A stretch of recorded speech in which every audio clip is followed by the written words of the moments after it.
probably true for my parents. Yeah. So now you've grown up, went to school, did kind of the college thing. Now you're an entrepreneur. You've got, your shows. Let's talk about business. What have you learned in business? What's the number one thing, if you could go back, when did you really start in terms of the business of talking about politics? How long ago? Well, I've been writing about politics as a pundit since I was 17. So Yeah. literally now half my life, Yeah. I've been doing this. But as far as kind of running businesses and all of that, last 5 years, basically. So if you could go back right now, time machine, we're back in 2013.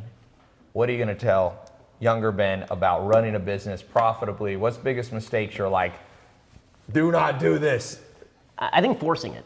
Okay. Really, I think that the business opportunities tend to present themselves, and when they do, it's a short window, so you have to jump on them. But very often, what I would do, I know from personal experience, I would have an idea, and I'd be like, you know what, this is a great idea, and I wouldn't do necessarily proper market research. I wouldn't actually, think through all of the various angles on it. I'd be like, okay, let's do it. Let's do it, because now's the time to make my money. We're going to go, and we're going to do it, and force this through.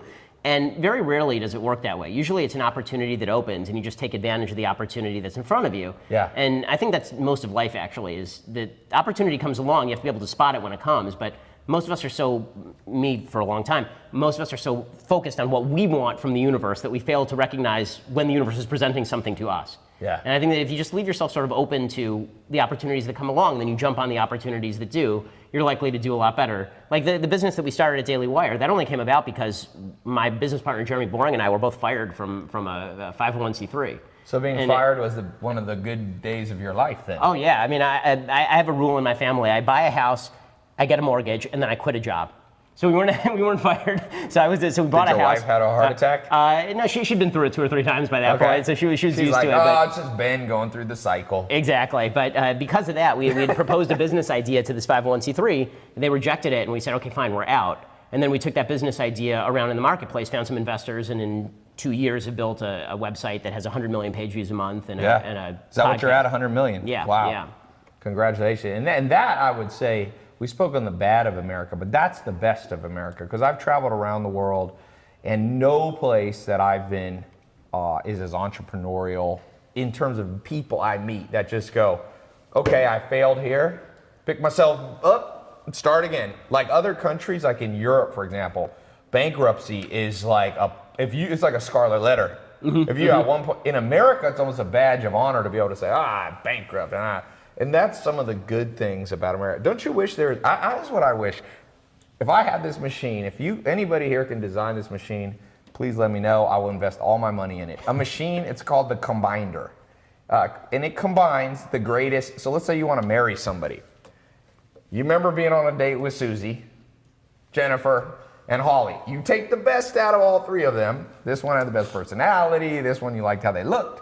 This one was the nicest. And you merge them into one human. We also need that for countries. Because as traveling around the world, I love America. I was born here and I feel patriotic. But once in a while I go to certain countries and I was like, I wish we had that in America.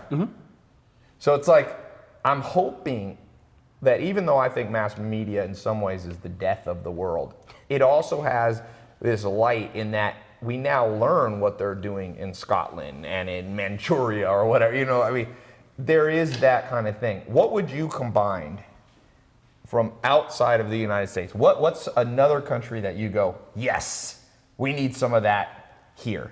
Well, just because I'm not as familiar with a lot of the countries as you are, I would say the Israeli educational system is quite good. Okay. One of the things they do is they track people once you hit 18. Okay. So once you hit 16 or 17, they say, what do you want to do? And if you're in an engineering track, they put you in an engineering track. You're not going and studying general theory at college. Right. You're already moving along those lines. And I think that is a really good thing. Yeah. I think that there's a certain sense of citizenry that exists in certain countries. I feel like, again, I'll use Israel as an example. There's a sense of citizenry in the country that people feel like they owe something to the country that I think is not a bad thing.